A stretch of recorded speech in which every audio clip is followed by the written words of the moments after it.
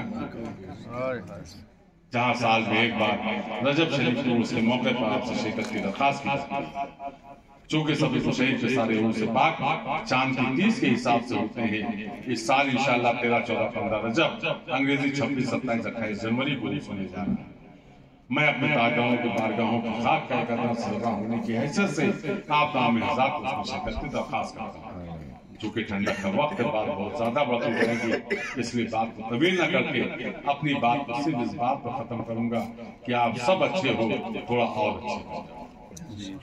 اور دوسری چیز، غیبت سے بچو، جھوٹ سے بچو۔